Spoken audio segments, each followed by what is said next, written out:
हिमाचल। और खबरों की शुरुआत करेंगे कश्मीर से आ रही बेहद अहम खबर के साथ। अनंतनाग में 3 नवंबर को दहशतगर्दाना हमले में जख्मी गैर मकामी नेपाल के रिहायशी तिल बहादुर थापा की मौत हो गई है। तिल बहादुर थापा स्किम्स सूरा में जेर इलाज थे। वाज़ेह रहे कि इस हमले में 2 अफराद जख्मी हुए थे। दोनों पर एक निजी स्कूल में हमला किया गया था।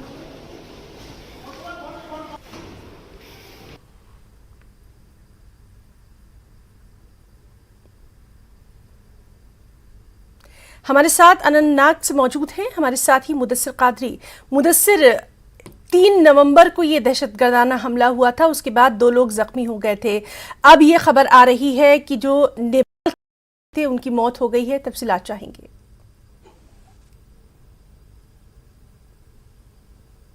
बिल्कुल हिना, काफी ये तशवीशनाक खबर है। जो तिल बहादुर थापा थे जो नेपाल के रिहायशी बताए जा रहे हैं, तो बिलाकर उन्होंने अपनी जिंदगी की जंग जो है वो हार गए। वो सिक्किम सोरा में ज़ैर इलाज थे। 3 नवंबर को ये मिलिटेंट हमला अंजाम दिया गया था जो वानेहमा दयालगाम इलाका है अनंतनाग में। और उसके बाद जो है 2 अफराद इसमें जख्मी हुए थे। एक था तिल बहादुर थापा जो नेपाल के रिहायशी है और दूसरा बहकू राम जो बिहार के रिहायशी हैं। तो उन दोनों को जो है शदीद जख्मी हालत में पहले जो है गवर्नमेंट मेडिकल कॉलेज अनंतनाग मुंतकिल किया, जहां पर शदीद जख्मी हालत में जो तिल बहादुर थापा है उनको 3 नवंबर की रात को ही जो है शिफ्ट किया गया था सिक्किम सोरा। तो वहां पर वो आईसीयू में थे और वेंटिलेटर पे थे तब से। और कोशिश ये की गई थी कि उनकी जान जो है किसी तरह बचाई जा सके, लेकिन ऐसा नहीं हो सका। और बिलाकर जो गुज़श्ता रात जो तिल बहादुर थापा है वो जख्मों की ताब न लाकर दम तोड़ बैठे। और डॉक्टरों की अगर माने तो डॉक्टरों के मुताबिक जो वाइटल ऑर्गन थे तिल बहादुर थापा के वो उसमें डैमेज हो गए थे। हालांकि लोअर एब्डोमेन में जो फायर था वो गोली लगी थी उनकी, तो लेकिन डॉक्टरों का कहना है कि वाइटल ऑर्गन जो थे जिस तरह से किडनी वगैरह तो वो डैमेज हो गई थी, जिसकी वजह से जो तिल बहादुर थापा की चली गई। और दूसरा जो जख्मी शख्स था इसमें बहकू राम जो बिहार के निवासी है, तो उनकी हालत जो है वो मुस्तकम बताई जा रही है। हालांकि वो अभी भी ज़ैर इलाज है, लेकिन उनकी हालत जो है वो उसमें सुधार आ रहा है काफी। तो कुल मिलाकर ये तशवीशनाक खबर है। जिस तरह से आपने भी कहा कि 3 नवंबर की रात को जो मिलिटेंट एक निजी स्कूल में सैप्स जो निजी स्कूल है प्राइवेट स्कूल वहां पर वानेहमा दयालगाम में, तो वहां पर दाखिल हुए थे और पॉइंट ब्लैंक रेंज से इन दोनों पर जो है गोलियां चलाई गई थी और जिसमें ये दोनों अफराद जो है वो शदीद तौर पर जख्मी हो गई थे। और ये बताया जा रहा है कि स्कूल में जो तामीराती काम है वो इसी काम पर मामूर थे। हालांकि पीवान का काम ये अंजाम दे रहे थे, लेकिन वर्क जो थे उसका लुक आफ्टर कर रहे थे ये दोनों अफराद। और मुदस्सिर, इस सिलसिले में कार्रवाई में पेशरफ्त क्या हुई है, उसके ताल्लुक से क्या कोई जानकारी है?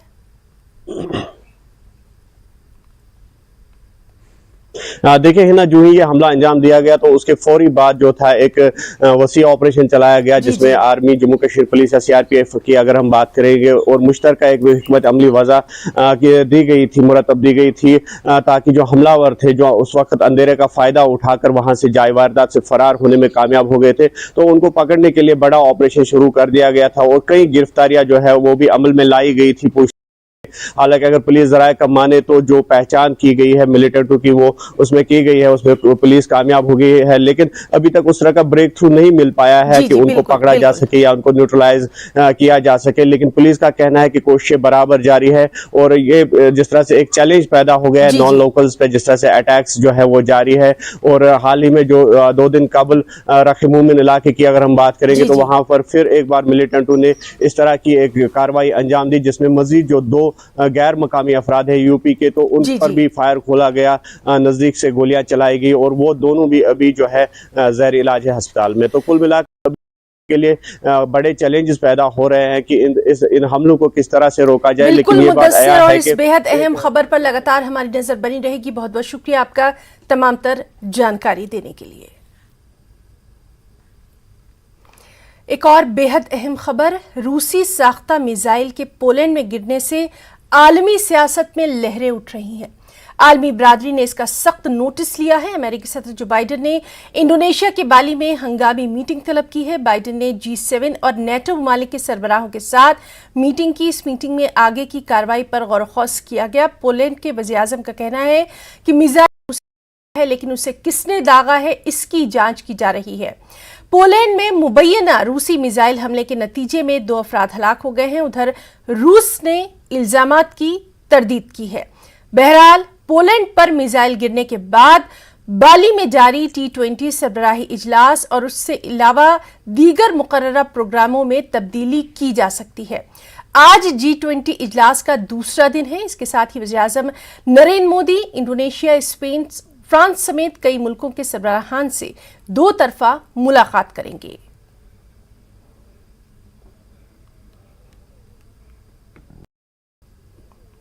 हमारे साथ इस वक्त मौजूद हैं मजीद डिटेल्स के साथ हमारे साथी शैलेंद्र वांगू।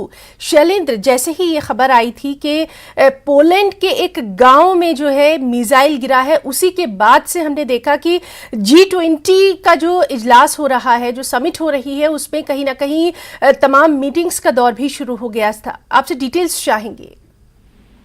बिल्कुल हिना, आपको बता दें कि जिस तरह से यूक्रेन पर लगातार हमले हो रहे थे कल भी, और रूस और यूक्रेन का युद्ध जारी है, इसी बीच कल ये खबर आई कि पोलैंड पर 2 मिसाइल गिरी है जिसमें 2 लोगों की मौत हुई है।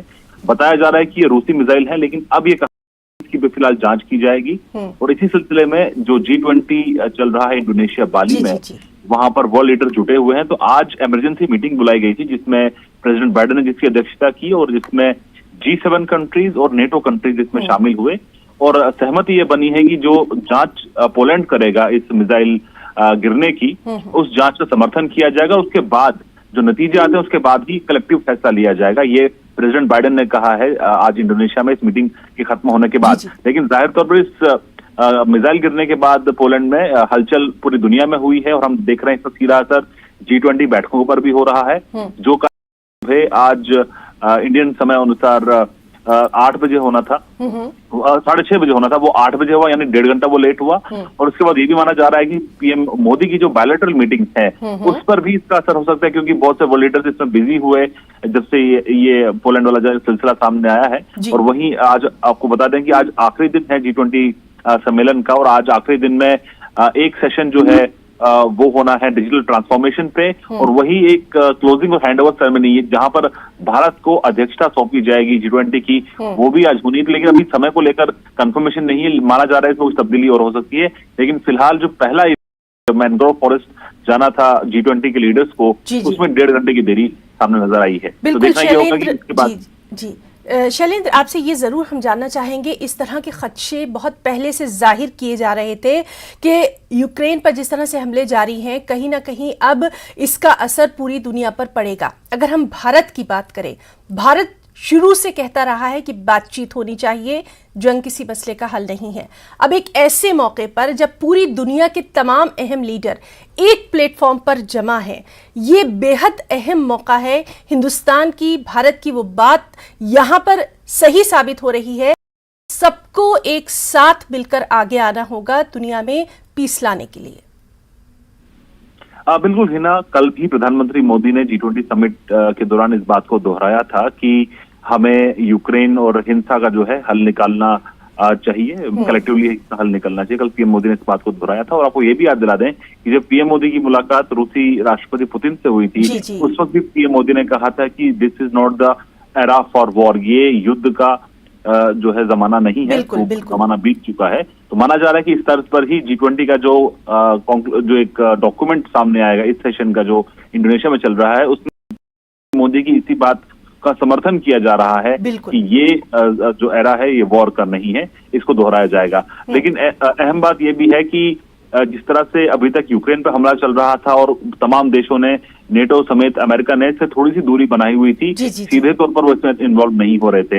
लेकिन नेटो ये कहता है, आर्टिकल जो 15 नेटो का है, वो ये कहता है कि अगर किसी भी नेटो देश पर हमला होता है तो वो एक देश पर नहीं बल्कि सभी नेटो पर वो हमला है, तो कलेक्टिवली इसका जवाब दिया जाएगा। तो ऐसे में पोलैंड पर जो इस तरह की मिसाइल गिरने की बात आ रही है, अगर ये साबित हो जाता है कि रूस की ये मिसाइल थे, और रूस ने ये हालांकि कहा है कि वो उसकी मिसाइल नहीं है, ये साबित हो जाता है कि रूस की मिसाइल, तो ये जो ये जवाब है नेटो की तरफ से, ये कड़ा हो सकता है। तो जाहिर तौर पर एस्केलेशन हो सकता है। लेकिन फिलहाल सभी लोग इस पर संभल के चल रहे हैं बिल्कुल, और बिल्कुल। भारत भी लगातार कह रहा है कि बातचीत के जरिए इस मसले का हल किया जाना चाहिए जो यूक्रेन और रूस के बीच में युद्ध चल रहा है। बहरहाल काफी अहम रहने वाला है आज का दिन और वहां पर क्या कुछ सरगर्मियां रहेंगी उस पर भी लगातार नजर बनी रहेगी। शैलेंद्र वांगू, आपका बहुत बहुत शुक्रिया बेहद अहम जानकारी हमारे दर्शकों के साथ साझा करने के लिए। तो नाज़रीन, थे हमारे साथी शैलेंद्र वांगू जो कि इस अहम मामले पर तमाम